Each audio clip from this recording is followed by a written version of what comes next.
So with the intercalation, I feel like as a student, the world is your oyster. If you show you're keen and you're really willing to put some work in, these professors and these academics and these pioneers in the field, like you mentioned, are open to help you. When I first wrote my literature review paper, my supervisor literally called me and he was like, Zach, that was his first word, bro. I'm so disappointed, man. You may even start to ponder upon your own self, your own reality. Is that, am I maximizing my time in this world? Because soon I will also be in a situation where people are putting me under the ground, burying my body.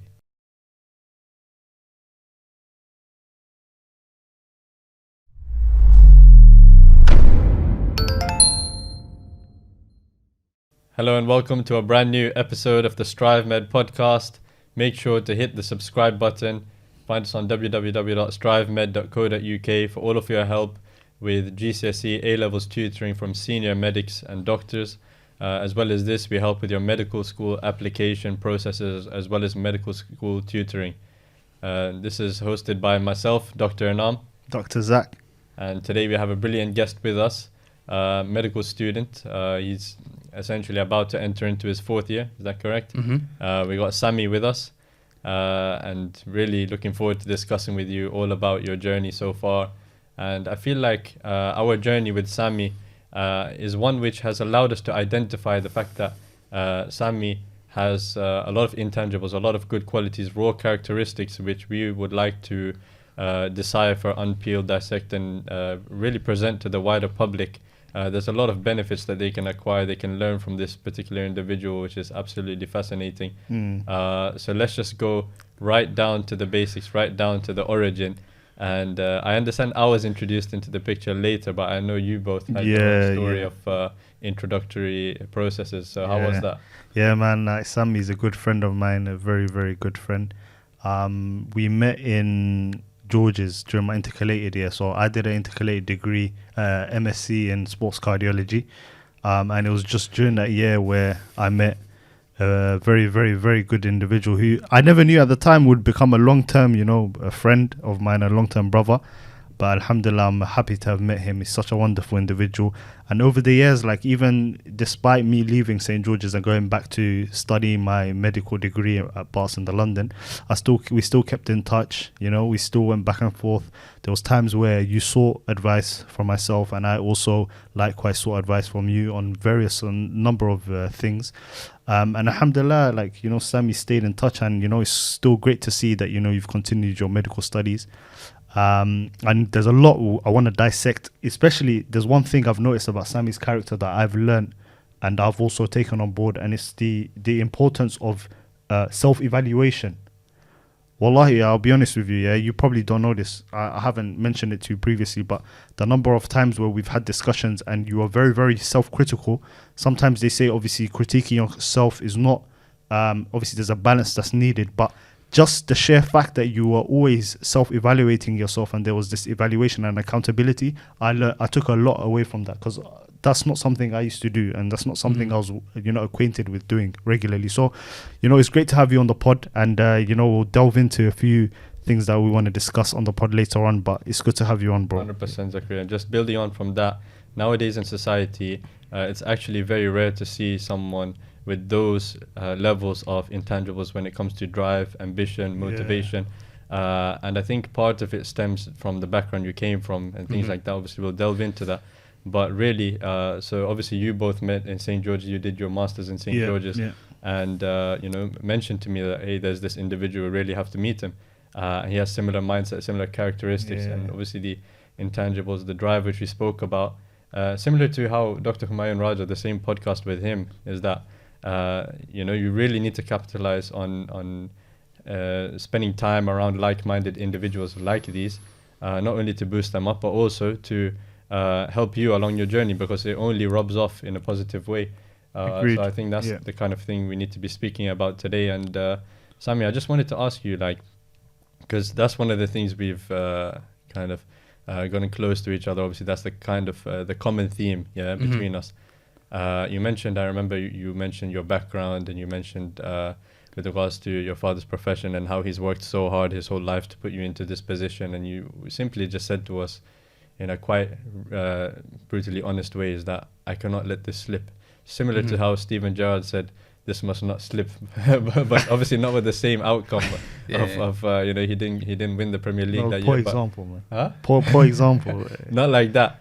But obviously with the actual desired outcome, with regards to this must not slip, this platform which my father has worked so hard for, I really need to perform. I really need to do something with my life. So just fill us in on that, and the viewers can benefit as well. Yeah, definitely we can get into that. Firstly, honestly, I appreciate that so much, that intro. I'm really quite taken aback, and I'm actually touched. And just to return to both of you, I genuinely see you as older brother figures. I feel like you shaped my journey a lot. And for any of the viewers, I'd say definitely tune in, because there's a lot of value to be taken from the two of you. And Thank you, bro. On a deep level, you did change my trajectory, especially with the educational journey, the intercalation and whatnot, which we'll get into later. But if we're just speaking about origins and an intro into me, so I'm Samy, like you mentioned. I'm a 22-year-old guy, born and bred in Manchester. And for those of you who know Moss Side, not the most affluent areas. And because of that, education wasn't always part of the picture, I'll be honest. Like growing up, the majority of individuals around me weren't really academics, not many professionals in the family. And it wasn't really part of the long-term plan when I was, say, 15, 16.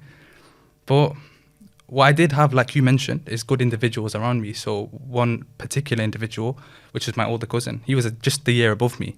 So in high school, wasn't really focused all up until year 10, year 11. Wasn't really with the best crowd. They're good friends, really good people, and I do miss them, but they weren't heading in the same trajectory I wanted to head on.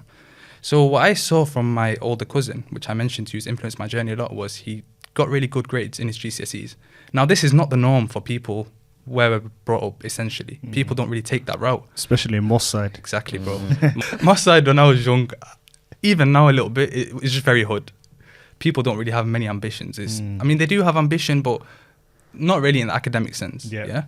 So for me, year 11 just flipped a switch. I saw how he made his family proud and how he did himself proud, right? And I was like, look, I need to focus. So the last 3 months of year 11, I really put my head down. And I noticed that I had a knack for education that just naturally, even if I didn't study too much, I would do quite well. So by the end of year 11, I put in a hard work for a few months, and I did end up getting like high achievers, maybe top 10 in the year. I can't recall exactly, but I was like, wow, I didn't expect that I'd be able to do that. And following that, obviously college, put my head down, biochem, maths, I started to realize that I had like an affinity towards biology, the human body. It just really fascinated me. Learning the physiology particularly. You know that plants and photosynthesis, that's not me, not my cup of tea. Xylem and flow. Xylem and flow, exactly, but not my cup of tea. Chlorophyll and that. Yeah, exactly. When it came to like the heart though and the human body, I was really interested. And like you mentioned again with the company, I had good company at the time, and these guys were all wanting to do medicine. So I'd say that did feed into it a little bit. I looked at the topics I was doing, and I just realized, look, I think this is what I'm going to be good at. This is what I'm going to be suited to. So I really worked hard, and it wasn't, I didn't even apply in the normal cycle, in the traditional cycle. I didn't apply for 5 unis. It was very last second, I'll be honest. So I didn't even apply for medicine initially. It was actually on clearing that I got in. Okay. Yeah. Okay. So in that second year, I started racking up experiences, like ticking the boxes essentially. Yeah. And I planned to do UCAT the day before results day. Yeah. Now, the reason I did that was because if I did get the results, at least I could call in clearing rather than having to take a gap year. Yeah. I just had that tunnel vision mentality, like I want to do it. Yeah. And lo and behold, alhamdulillah, I did get in. And all these years later, here we are.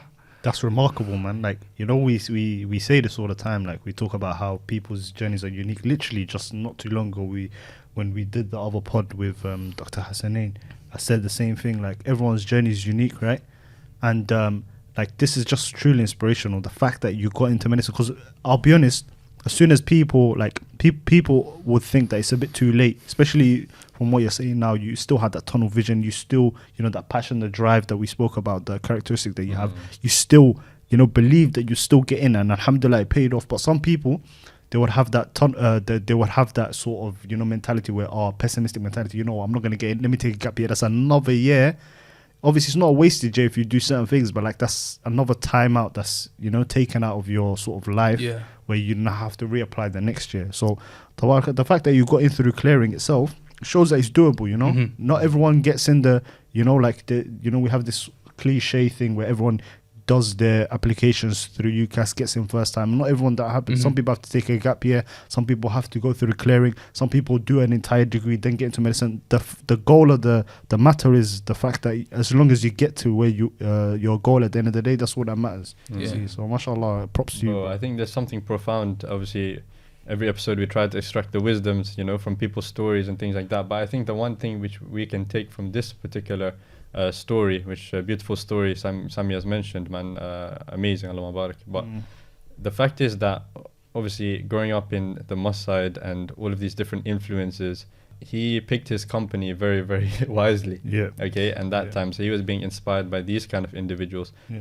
Moving on from there, now studying medicine at St. George's, he kind of felt an element of, because I understand exactly how it feels, so I'm able to relate to that, how you felt. You're like, look, man, I feel like it's just so weird. Like, you feel like you have this crazy drive and you don't see the people around you having that same drive, even though they're still medical students.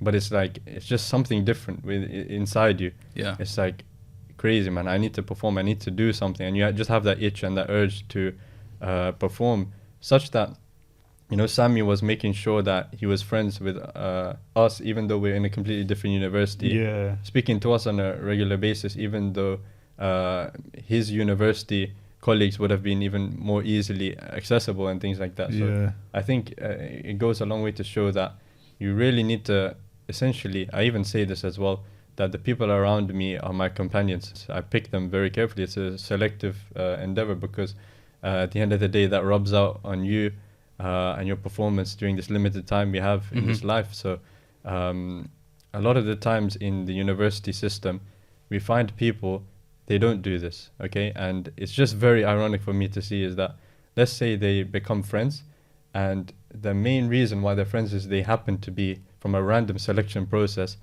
placed in the same dorm room, in the same halls of residence. And it's like, okay, yeah, I just happen to be next to this guy. Okay, he's going to be my friend. But do you actually look into it on a deeper level? Is that is this something that someone that's going to help me along my journey, or is it someone that's going to hinder me? Yeah. I agree 100%. And just to reiterate the fact that mosque side is not the place where you particularly find people with academic aspirations. But still, you managed to find a group of people where you can connect yourself to. You mentioned your older cousin being a role model, and alhamdulillah, you managed to do it. So just talk us through now your journey. Like, obviously, you've managed to get in. Just continue your story for us and what happened after that. Just to add to what you guys said, I completely agree. I think you need to curate your friend group very, very carefully. Most people have friend groups based on convenience alone, like you mentioned it now. You're placed with this bunch of people, you just move together. But like you said, if you want to nurture certain traits within yourself, you want to get to a certain place, and the people around you are not facilitating that, then it's up to you, really, to go and network. The world is vast. Like you mentioned, you're from a completely different university, but me and Zach, we gravitated towards each other very quickly, and we clicked. And Zach did aid me along my journey massively. So, yeah, props to you, Zach. Likewise, bro.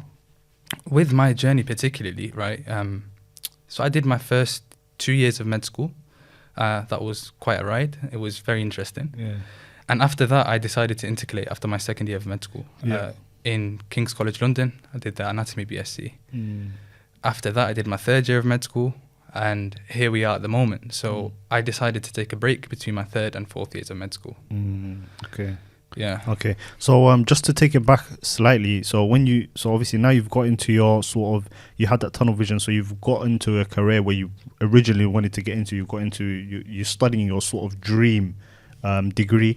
How did you find it at the time? Like, let's say after 2 years, was it what you expected the medical degree to be?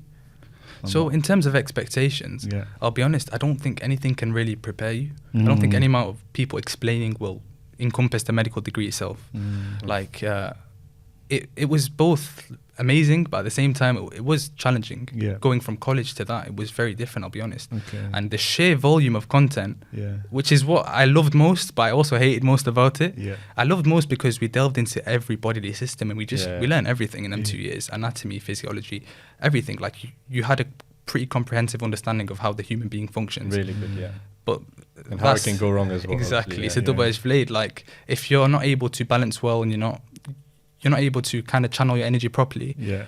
you can completely get like absorbed by it. Yeah.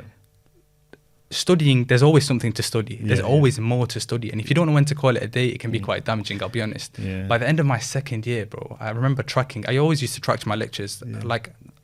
Like you said, reviewing my performance, looking inwards is something I always do. Evaluation. Yeah. By the end of second year, bro, I remember, I think over 450 lectures, even more than that worth of content, we had to study for the end of year exams. Like, Wow. our content would carry over for each exam. Yeah. So the sheer volume was just unbelievable. Yeah. But I feel like through that process, it really does mold you into the individual you need to be. And you push yourself like that.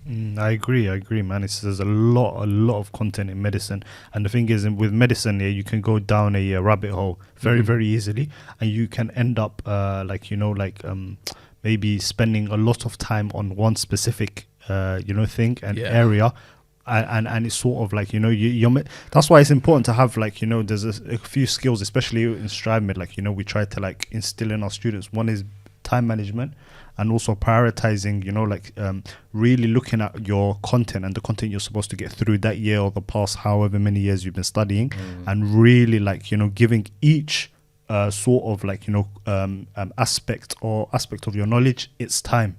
That's extremely important. And obviously it's not a skill, it's not an easy skill. Like, even until now, like, alhamdulillah, I've managed to master most of it, like majority of it, but obviously there's still a learning process to be done. And it's something that you'll take away even from medicine into other careers. So amazing. So then you also touched on, you did a intercalated degree, or that was after your second year. Talk us through, for the viewers that don't know what intercalated degree is. I've obviously alluded to it as well. Okay, Just talk us through what it is, and also your experience intercalated. Zach, I just wanted to touch upon that. I think it's only the just approach for us to actually elaborate on what Samy mentioned, because it was a very deep point. Yeah. And it's the fact that you can actually get lost in that process. Yeah. I think there's many different ways that we can advise to prevent that from occurring. I think the first and foremost would be reflection, because all of these things which we're learning, right? It should have an actual purpose and an outcome. Yes, of course, we are training in these sciences in order to apply them in the medical profession as doctors to help people. Again, but there's a reason behind that as well, with regards to understanding our purpose in life. The fact that there is a creator who has fashioned all of these things, and the fact that you really need to, because if let's say you're studying all day, you need to take a step back and actually think that, wow, you need to take that time to be fascinated by it genuinely, and like, look how complex these bodily systems are. Look at how they all intertwine, and they all act in accordance with each other, and they have specific interrelations. How one drug can cause impacts which can cause later downstream impacts later on. For example, even in the renin, aldosterone, angiotensin system, one element of that you're changing with the medication, which can go wrong to cause, all of these relations with the kidney, hypertension, how all of these are related. And you just really start to think more deeply about the nature of the creation and the creator as a result of that. And furthermore, I think another thing to emphasize is as well, another Strive Med wisdom, is the fact that prioritization. So even when our students come in, it's not just a journey of just helping the student, because we understand that there's so many more factors involved. Okay, you're studying, yeah?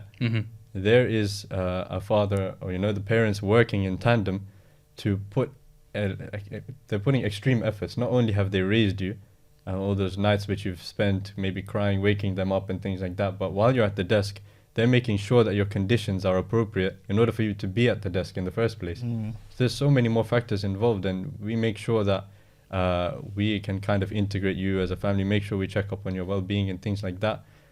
Make sure that the parents involved as well. How many discussions have we had with the parents of our students, and with regards to the achievements which they have.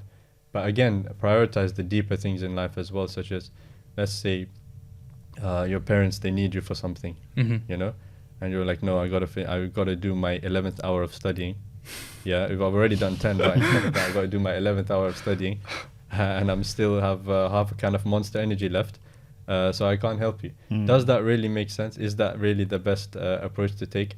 Obviously, there's some sort of prioritization to make in there, and are you working in the most efficient way? Things like that.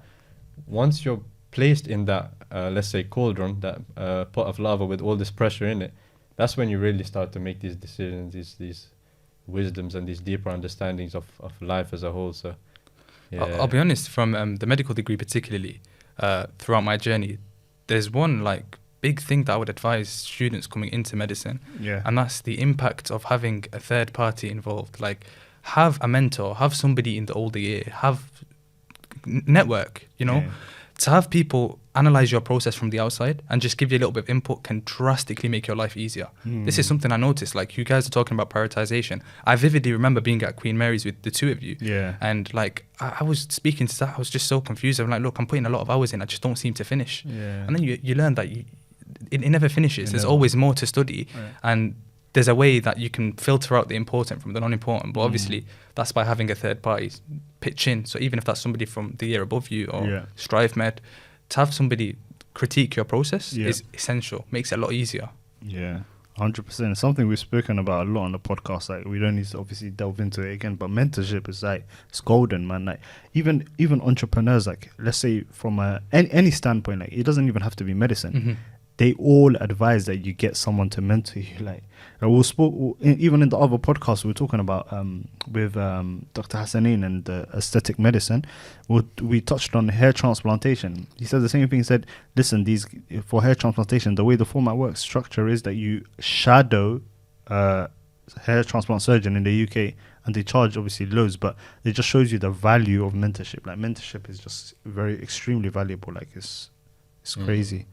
Especially just looking back from that position where Samy was and the intangibles, it just needs a bit of a kind of ironing out and shaping in the appropriate way. And it's like, now to see him Allah Mubarak in this obviously big transition from then. It's just with regards to, obviously you have the FIFA stat, OP, overpowered and things like that. So that's what it reminds me of at this time, especially when you're contrasting it to that time. It just needs a small tweaks here and there, and it's just crazy, man. Like, I remember one of the big things we spoke about was making time and making sure that you allocate time, not to neglect these key areas of life. One of them, which we spoke about, was physicality, spirituality, extremely important. So I think especially when it comes to spirituality, these are the aspects which we touched upon, and we said that once these platforms are on point as well, then that's when you can really accelerate as well. Because if you just think about someone doing anything, like let's say a catapult or something like that, if he's really trying to exert all of his power into projecting that actual device up into the air in a far distance, he needs to be standing on a solid ground. He needs to have good platform, strong legs, strong rotation, strong platform under him. But if these essentials of life are not in check, or even they're not like as good as they could be, then there's definitely something to think about. I do think when you're trying to perform at the highest level, you do need to have those aspects in check. That will be your limiting factor. At the start, it is simply just hours you put in, but afterwards it is, like you mentioned, your spirituality, your physicality, you eating well, are you sleeping well, are you keeping good social ties? And I feel like these all do feed in very much so to the achieving. I agree. So now let's so we previously alluded to intercalated. You said you took your second year out to do an intercalated degree. So obviously for the viewers, they're not going to be well acquainted with what intercalated degree is, especially non-medics. What is it exactly, and what did you do? How's your journey? Okay, so an intercalated degree is an additional degree you do some point in your medical journey. So you can do it after second year, third year, or fourth year. You can do a bachelor's degree or a master's degree, and essentially that is an intercalated degree summarized. It's usually in a field of your interest which you want to pursue further. You apply for it during your medical degree and you study it basically for a year. You take a break from medicine. Now, the intercalated degree that I studied was the degree of anatomy in King's College London. And a big factor in my choosing of that degree was Inam. So Inam introduced me to it, and the moment he told me about it, it just clicked. Like, I had a passion for anatomy, and he told me about the different modules and what he did, and instantly I was like, this is for me. I did the same degree, so obviously then transpired from that. Exactly. And how did you find... So you did it after second year? After second year, So how did you find doing that degree? How was your experience in King's College London? Okay, so my mentality firstly for doing it after second year is I wanted a clear distinction between preclinical medicine and clinical medicine. Like, I wanted to take a break in between. I just felt like it wouldn't make sense to start clinical medicine and then take a break then, which is ironic because I'm taking a break now. But yeah, so after second year, that's the reason I did it. And the degree, I'll be honest, was brilliant. It was great. I feel like there was an entire skill set and entire perspectives which I did not previously have, which the degree gave to me. Okay. And it's quite a controversial time, because at that time they took the degree off the point system. So essentially the incentive to do the degree, which is to have a better F1 portfolio to apply for your first doctor's job, was kind of gone. Yeah. But for me, that wasn't really a factor, I'll be honest. I genuinely had an interest and I wanted to broaden my horizons. Yeah. And that's exactly what the intercalated degree did. Yeah. Things such as writing, presenting, publishing, stuff like this, Yeah. the research aspect, which isn't focused on that much in medicine. Like you do your SSC, but it's not really focused on like that. I really got to hone in on that year, which was great. That's I great. think medics can be in their own bubble. So sometimes what happens is when you study medicine is similar to the tunnel vision you mentioned. Like you spend all these years trying to get in, spend all these years building your extracurricular activities. Everything in your life is literally catered in order to relate to your medical applications, and then you get in, and then you're sort of again in your similar bubble, just between hospital placements, lectures, surrounded by other medics. And I feel like the intercalated degree is a very, very good way of sort of breaking away from that and having a having some time not only to yourself but also some time where you can sort of experience what studying a different university degree is like. You not only meet individuals, I think, like even if it wasn't for the point-based system per se, like if it was just the benefits of meeting other individuals, networking, having access to research, having access to professors who are like, you know, leading leading various aspects in research, right? I think that in itself is like a huge benefit. And I obviously advise any medical student, despite their sort of, you know, like despite there not being a point system now, I'd still advise them, like, you know, if you find something you're interested in, still go for it. And obviously at Stratmid, obviously we can provide more information and more guidance on, you know, what you want to go down and what route you want to go down, what you want to pick. So so it's obviously interesting hearing that you still went for it, and obviously you did a similar degree to anatomy degree. How did you what was like, what advice would you give to people if, like, for example, now someone's in a degree? Because I know it's also difficult. I find it difficult navigating research specifically, because that's not something we're sort of taught, or that's not something we have much experience in medical school. So how would you go about trying to obtain a publication first and foremost? Okay. But also dealing with, like, you know, like supervisors, professors, like how would you approach them with regards to research? What would you do? Okay, so I feel like this whole realm of medicine just requires an entirely different skill set and an entirely different approach. You can't use that same like tunnel mentality that you have going in to do this. You kind of have to innovate a little bit, be smart, be tactical, and just find a way. And the best way I would say to tap into publications and research generally, if you're interested, is to go down the intercalation route. Now, the reason I say that is because you're specifically allocated projects, and many of these projects have potential for publication. But before even delving into this a bit more, I would say that you really need to look into your reason for wanting to publish. Because after having published a few times now, first author, it's a very, very arduous process. It is very, very tough. And when push comes to shove, if you didn't really have strong motivations for wanting to do it, you're going to fall off. You're not going to manage to push it to publication. But just back to the what we're speaking about. So with the intercalation, I feel like as a student, the world is your oyster. If you show you're keen and you're really willing to put some work in, these professors and these academics and these pioneers in the field, like you mentioned, are open to help you. Like, they will. So you just make your intention known very early on. So before you start these projects, you ask them, is there publication potential? Am I able to push this for publication when we're done? And obviously you want to pick selectively with that. Navigating the research itself and your seniors, I'd say that it's quite tough, I'll be honest. It was a very, very steep learning curve. Like, you just feel like you're in the dark again. Like, when I started med school, it was the same thing. I just did not know how to navigate all these lectures and all this studying. And it was the same thing with the research. It's just you're learning from scratch. And there isn't much guidance out there, I'll be honest. But the only way you do it is by actually putting it into practice and doing it.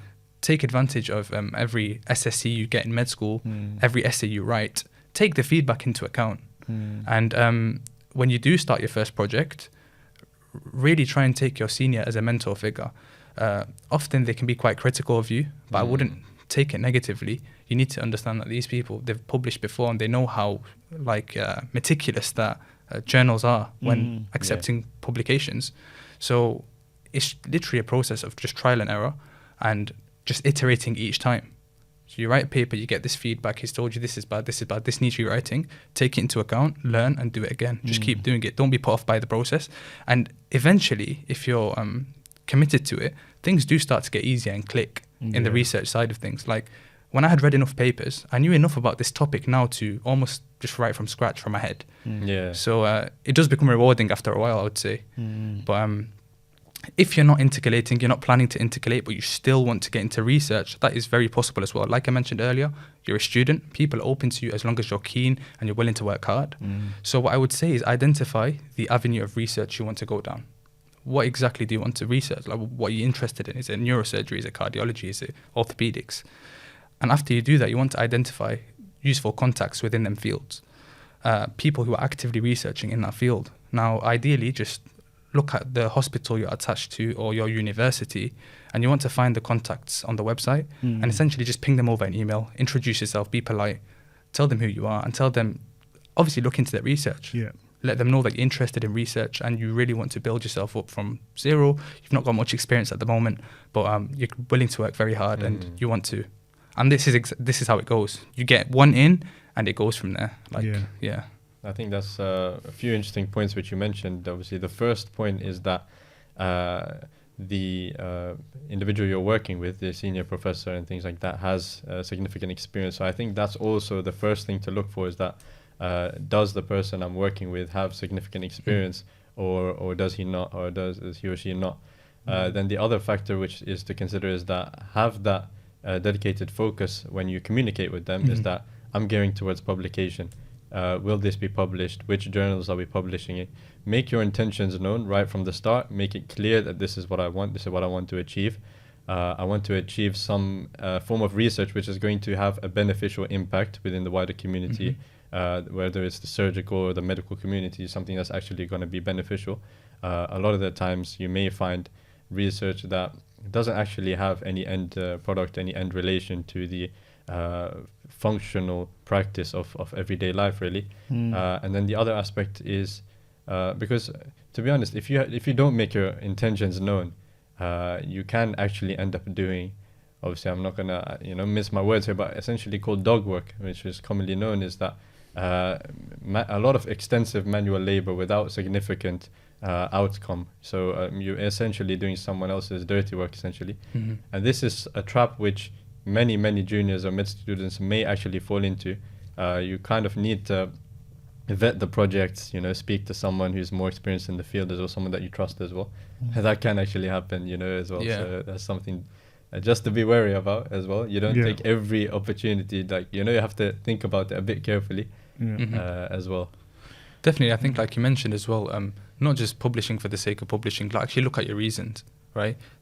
Do something that you can contribute to the field, and if you genuinely see yourself operating in this area in the future, it is very, very useful to dive deep into research and get involved, I think.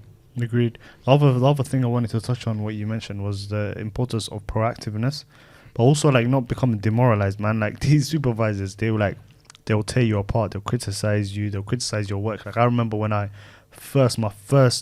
obviously I jumped into an MSc before having completed my MBBS, because obviously we had the option. But when I first wrote my literature review paper, my supervisor literally called me and he was like, Zach, that was his first word, bro. I'm so disappointed, man.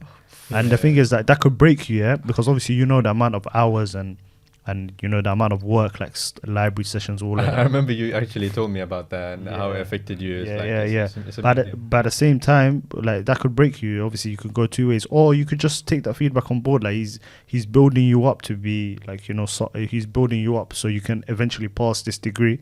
Then you could take the feedback on board, see what went wrong, and then just learn from it, innit? And alhamdulillah, eventually managed to pass the degree and get my MSc, but also the subsequent papers that I wrote after that were much, much better. And he said it himself. So it's just this important to not be demoralized. And, I think that's a very, very important point, which you obviously touched on. And then also being proactive, like making your intentions known, as you mentioned, to the supervisors, like letting them know, listen, I want a publication. Yeah, and obviously if you're ambitious, I want a publication in this specific journal. You know what I mean? So, yeah, so it's I think wise words and something that each student could take away from. Bro, it actually reminds me of those days, because it's just very interesting, because obviously you just finished A-levels, yeah? You're at the top of the ladder. Then you're going to med school, you're right at the bottom, yeah? Yeah. You start finding your feet, etc. You're like, okay, yeah, I know how to study, yeah? Yeah. And then you enter the intercalated degree, where you're, in terms of research, the realms of research, you're right at the bottom of the pile as well, again. Yeah. And so let's say your professor may be a consultant. Obviously, you have to kind of work around their schedule a lot of times. A lot of times you may not get the replies at the prompt time schedule that you may wish, you know. You might have to wait, you might have to resend your emails. Even I remember I was traveling long distances to see my consultant. They were surgeons, right? So I had to see them, wait in between the surgeries to speak to them. I had to travel a long way. You know, even if it could have been done over the phone, but this is so they wanted to see me in person or something, critique the paper with me. So it's like going a long way, waiting for the surgery to finish, things like that, for 5 minutes of feedback, and then I'm gone back again. So it's like, yeah, talk to us, Samy, about the approach of, you know, feeling like you're at the bottom and to feel like, you know, it's just very hard out down there, and like, yeah, what does that feel Honestly, I think Youssef depicted it quite perfectly. Yeah. You have to be quite relentless and have quite thick skin, because like you said, Zach, you do get broken down, and then you got to build yourself up again. And like you said in med school, right, it's like there's another mountain to climb now, and you just have to recognize it for what it is. I am at the bottom, but if I stick with it, if I am willing to sacrifice, I will get there. And like I mentioned earlier, right, in terms of publication, this is why you really need to identify your motivations. You can't have a shallow motivation. You actually need a solid reason as to why you want to do it. If you have a future career path that you know requires publications for points to give you that competitive edge, okay. But if you want to publish just for the sake of prestige, or to say that I've done a publication, or because of FOMO, I don't know how you're going to carry yourself through this, because it can be demoralizing at many points. But like you mentioned, again, these people are trying to build you up at the end of the day. And when you do take their criticism into heart, like you work on it, you do improve. And I feel like this applies to many aspects of life. Being open to criticism, taking it on board, learning from it, you'll improve. Not just medicine. 100%, and focusing on your why as well, because even the medical curriculum is in and of itself is very, very demanding, very taxing. You have to remember your why and why exactly you're doing it, and that's what's gonna actually propel you at the end of the day. Yeah, agreed. So, Samy, I wanted to touch on, thank you obviously for going into depth with regards to an anatomy degree. I wanted to discuss your a bit more about your journey in medical school. So, you mentioned that it was not what you expected. You mentioned one, obviously, thing being the sheer volume of work that you have to obviously, or content that you have to get through.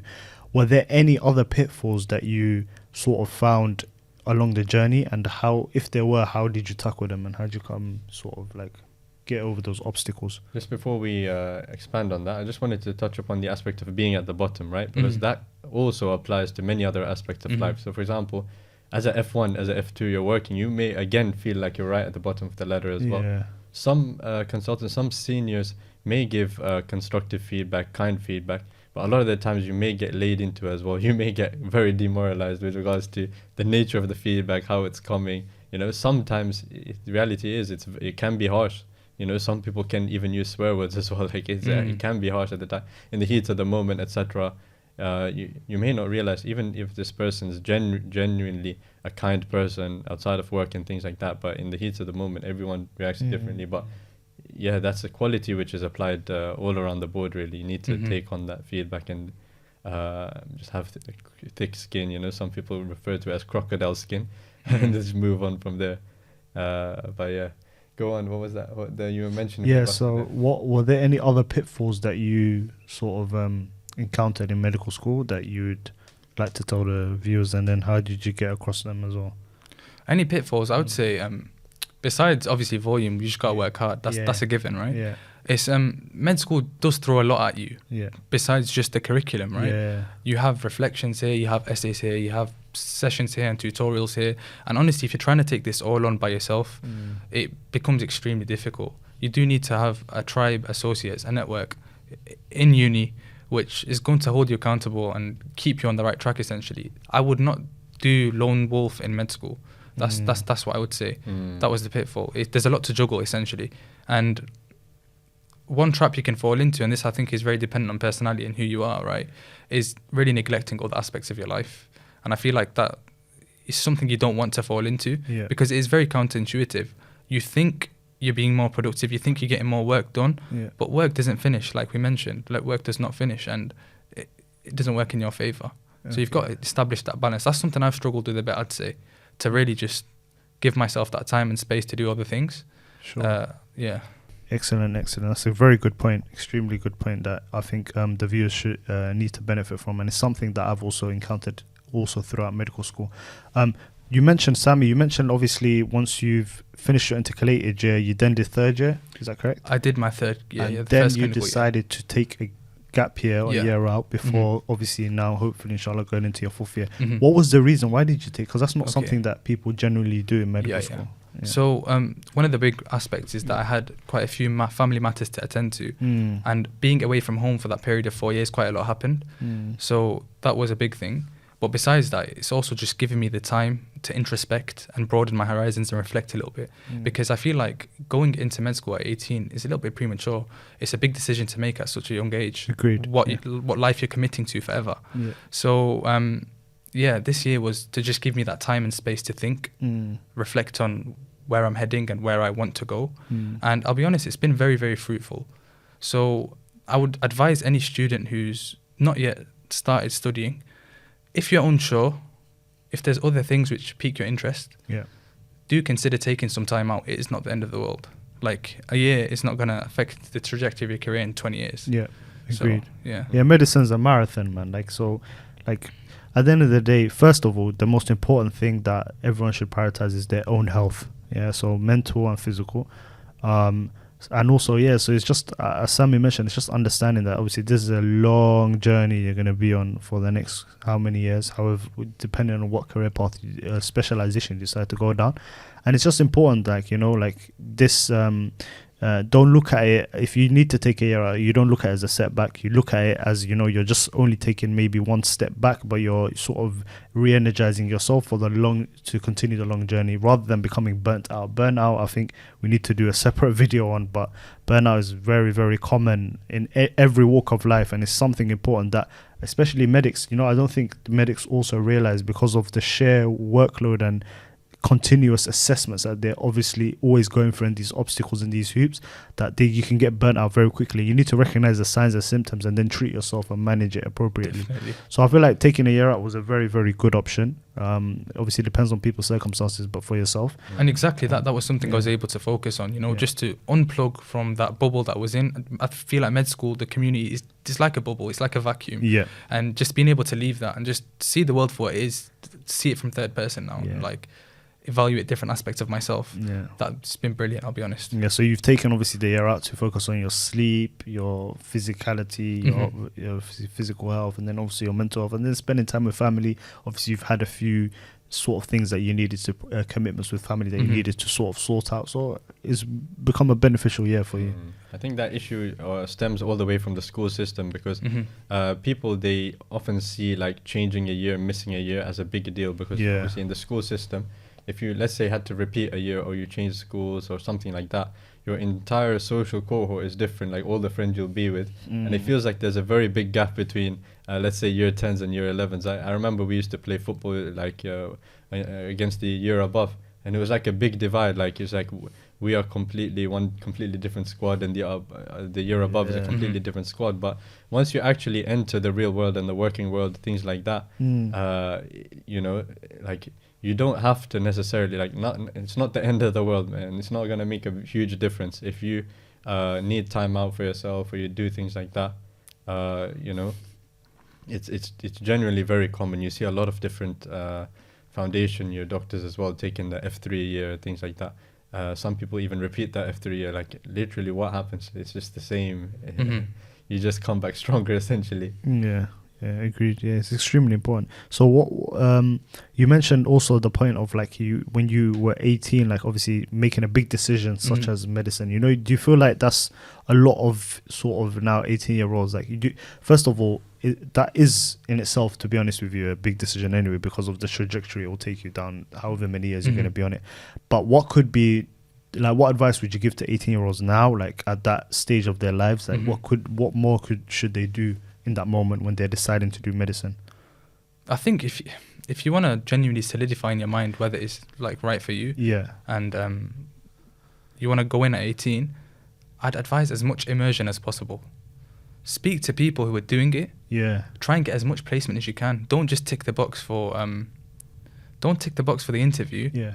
Get additional work experience. Just really immerse yourself. See what it's about. And don't come with a naive eye of I'm doing this no matter what. Just have an open mind. Is this for me? Am I going to be happy if I'm in this person's position? Do I see myself here in 10 years? Just really question that on a fundamental level. Because I feel like when I was at that point, I kind of had tunnel vision. Anything that would speak against my goal, I would kind of just discard in my mind, like, oh, no, forget that. I didn't actually, do you know what I mean? I didn't critique my own decision. It was just like, I'm doing it no matter what. Where did your like need to like, or your drive to do medicine come from to begin with? I'll be honest, my drive to do medicine is the fact that I came up in the area I came up and I had an extremely hardworking mother. My mum raised us as a single mother. So my dad was in the picture, but he wasn't really around much. And she pursued her nursing degree whilst raising me and my siblings. MashaAllah. And she worked incredibly hard throughout that. She just made things happen. Like, she made things happen. I don't think I could physically do what she did, I'll be honest. And seeing her do that, and seeing my dad as well in his occupation just struggle and not be well financially, not have achieved the things he wanted to achieve in his lifetime, I just thought, no, like, I've just got to do something worthwhile. I've got to just strive and maximize my capacity in this regard. But at the same time, it goes both ways. Like, really try and keep an open mind regardless. Yeah, I mean, one of the things which I actually often recommend people is that, because what happens is that it looks good, but when you see the difficulties associated with it, many people do back down. So, for example, work experience is fine, okay, but all I would ask you is to stay the whole time that the other doctor stays there. Stay there from 9 to 5 and compare how much more tired that may make you than another type of 9 to 5. And then also sometimes stay there from 9 to 9:30. Do a bit of that. Do a bit of 8 to 8:30. You know, whatever shift is there. And, really put yourself through the challenge. Even if you're a student, if you've got the work experience, no one's really going to deny you and say that, no, you can't stay at the end of the day if you have that particular avenue open for you. But yeah, really get yourself a taste of those challenges associated with it, you know? Yeah. Speak to med students and doctors in the flesh. Speak to them. Ask them to give you the whole representation of what it is.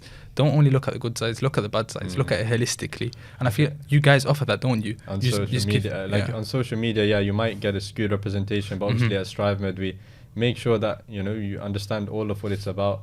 Not only that, but what life is about in general. Like, it's not all roses, no matter what profession you go in. And that's the nature of life, essentially. You're going to be tested and trialed at the end of the day. I mean, you guys have started in your careers and you're facing the reality firsthand, so you know better than me what it's like. At the end of the day, obviously, there's benefits. With everything, there's pros and cons.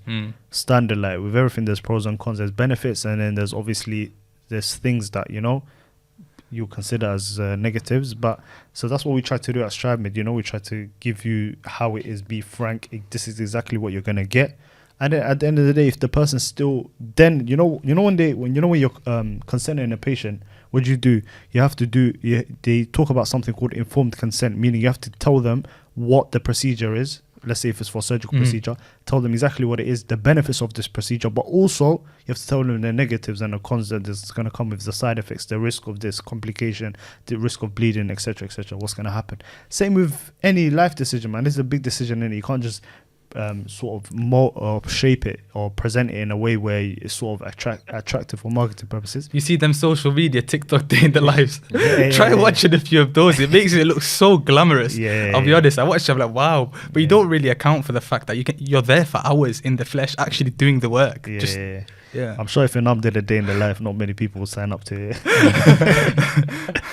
Yeah, no, but for real, that's exactly how it is, man. That's what we try to obviously portray, and especially with obviously the podcast, even everything, the people that we're bringing on, we try to like bring wide range of people come onto the podcast to speak, and it's all just to try and like give a sense of the actual perception of what it's actually like, you know, working as a doctor and working as a health practitioner, and that's the entire idea. And then after that, the kids and the young individuals, the teenagers and anyone else, even if they finish a degree and they're looking to go into medicine, they can then make an informed choice, and then if they decide to go in, at least they would have gone in with a mind, or sort of a real perception of what they're gonna face in a couple of years' time, or however many years. 100%. There's actually one deep question which I wanted to ask you, Samy. Obviously, we talked about the delusion of studygram and how it's not always all roses, and how on the desk, you know, things might get difficult, etc. But I actually wanted to touch upon the aspect of anatomy, okay, because you actually got the opportunity to study anatomy to a much greater level, you know, much detail, and I wanted to ask you with regards to like just reflecting on your knowledge of anatomy, and what did that teach you about the wider picture of life, you know, the meaning of life, the purposes, and you know, the greater wisdoms, and also I wanted to ask you to share with the viewers any advice you have in particular for studying anatomy. That's a lot of people, they do ask that. Well, for the first thing, I guess it goes back to what we spoke about, and it's just not to live life on autopilot, and when you're studying these topics, to really appreciate and just step back. What is it I'm doing here? Do you get it? And for anatomy particularly, I mean, like, you look at the intricacies of the human body, and you just got to ponder on that for a minute, as opposed to just thinking that, oh yeah, I'm studying this for an exam to pass to go be a doctor. No, just stop for a second and realize the depth of what's in front of you. So with regards to learning anatomy, I guess it's very, very memorization based. It's probably the advice you already expect, but it's a very visual topic. Now, one thing which I found to be brilliant for anatomy is the majority of my learning was off pictures, I'll be honest, off diagrams. And I wouldn't really use cadavers much. So I'd see people going into the anatomy lab to learn anatomy.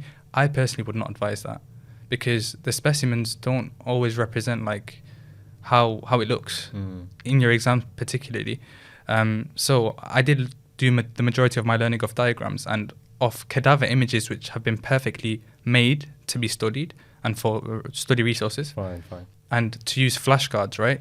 So it's a memorization based topic, unlike your main medical degree, which requires a lot of understanding and connecting the dots. But for this, I feel like it's just more consuming knowledge and memorizing. So I'd say flashcards and visual learning primarily. The aspect of cadavers is actually deep, man, because if you actually think about it, you're literally, that's a human body, someone who has lived an entire existence. You know, the soul is not within them anymore. And you think about, like, there's two ways you can go around this, right? Okay, one is that I'm learning anatomy, but then also just think about the fact that this individual, his lifespan is finished, or her lifespan is finished. You think about, okay, what actions have they put forward? What legacy have they left behind in this world? You know, what memories are there within those and their loved ones around them? You may even start to ponder upon your own self, your own reality. Is that, am I maximizing my time in this world? Because soon I will also be in a situation where people are, putting me under the ground, burying my body. And then just soon after you die as well, the people who are literally maybe washing you up, putting you down and burying you down, you're referred to as the body. Your family leaves you and just things like that. So, like, there's a lot that you can take from this, but the question is, will you actually ponder upon these realities and these things, or will you just continue to go through the process as a sheep? You find yourself on the end of the conveyor belt and you think that, have I actually made a difference to that? Have I consciously made a difference to the life of others? And the main thing is just being conscious and making sure that you've solidified your intention. Like, let's say before you go to a patient, maybe even just think to yourself that, you know, I'm really, just the reality of what is going on. You're going to see a patient, someone who needs me, someone who requires my services and my help. Just rectify your intention and then go for it after that. So yeah, there's two ways about it. You can, you know, you have, but what we recommend is really taking that conscious approach. I mean, this the whole journey. This is something I always emphasize, and you're going to be spending so much time doing this. You're going to be completely absorbed by it, and because of that, you may as well set a good intention. Always have an intention before going into a study session, before seeing a patient, before, you know, speaking to the doctors and students and whatnot. Always have an intention with your journey. 100%. Dr. Zach, any final... Yeah, man, it was good to have you onto the podcast, bro. Like, I think to wrap up now, I think the best thing to do would be to give advice. Obviously, you did mention to those who are wanting to go down this sort of journey of medicine at 18, 19. But also, what advice would you say for current medical students who are just starting off? Obviously, we didn't go into depth, but your year 1 and 2 wasn't smooth sailing. Obviously, it was a bit of a turbulent time. So what advice would you give to those who are in starting off in medical school now, maybe in their second year, maybe they've finished and they're sort of traversing this path now, maybe thinking about intercalated degree? What's one piece of advice they could take away from this podcast? One piece of advice they can take away from this podcast, I would say, don't do things alone. That's my biggest takeaway. Yeah. Your life will be infinitely easier if you introduce other people into the picture. In the years above, in your year, from other universities, take advice of other people. Have somebody critique your process. Sometimes things are just unnecessarily difficult. One thing someone says can completely just change the trajectory of your life, like genuinely. Yeah. So I would say just be open to advice, to criticism, to all of it. I feel like that's a life skill as well. Yeah, 100%. It's about that mentorship that we spoke about already. And the thing is, what it does is like it accelerates your journey, because all the pitfalls or any holes or obstacles they fell into or they traverse, they will tell you, if it does come up, how to get over them, but also how to avoid them from the beginning, being proactive. So it's a no-brainer. Like, you know, you want, at the end of the day, you want a journey that's smooth sailing. So and obviously that's what, again, we provide at StriveMed. So before we end the pod, Samy, I wanted to discuss what your future plans are. Okay. So where do you see yourself maybe in 10, 20 years time? Okay. Where do you see, what career path do you see yourself going into? I feel like it's a very good question, because especially this year particularly has given me the time and space, the headspace to really think about these things. For a long time, I was really fixated on surgery because of the fact I really enjoyed the anatomy, and I've always liked that. But this year I've come to realize more and more that there's many other aspects of my life which are of focus and which are very, very important to me. And particularly this year as well, entrepreneurship's been something that I've delved into and I've got a really great passion for. And this is what I was referring to when I said that you should really take time when you go into med school, because there may be other things that you're really into and you like and you've got a knack for. So like building things at the moment is something I'm working on. So in terms of my future, medical career-wise, I'll be honest, I don't entirely know. But something which allows me the time and space to work on entrepreneurial ventures is something I'm interested in. Now, that doesn't go to say that education and medicine generally isn't part of my journey in the long run. Essentially, I still want to operate in this field. I'm actually working on an ebook at the moment for students who are going through the same journey as myself. And I'm going to have a TikTok page, obviously, that I'm working on. But besides that, bro, I'll be honest, I don't know. And you don't always have to have it figured out, in my opinion. I agree. You learn as you go along, and different experiences open you up to different things. No, that's brilliantly said, man. Obviously, I don't know if it's still too early to share from your side, but what are the ventures that you're sort of dabbling in at the moment that you're looking to sort of put out in the next couple of years? Do you want to tell the viewers now, or is it still still under construction? It is still under construction. It's still in the works, but I am trying to experience as much as possible. I'm dabbling in a lot of different things. But I think education and opening an educational company will be part of my journey. Brilliant. Amazing, man. Amazing. Thank you very much for coming on, bro. Like, it was a pleasure. There's a lot more that we could have delved into, but obviously for the sake of time, that, you know, we'll try and get you onto another podcast, and we will try and really delve into those points that I think a lot of people can benefit from. We obviously would want you to come again. Is there anything else you wanted to add in now? That's it, man. Thank you so much for coming down. I know you came down all the way from Manchester, and you know you have a very busy schedule, so really do appreciate that. So yeah, you can find us on www.strivemed.co.uk for all of your help, GCSE, A-levels, tutoring, medical application support, and medical tutoring as well. You can find us on Instagram StriveMed, TikTok StriveMed, and make sure to subscribe to the podcast. Until next time, take care, guys.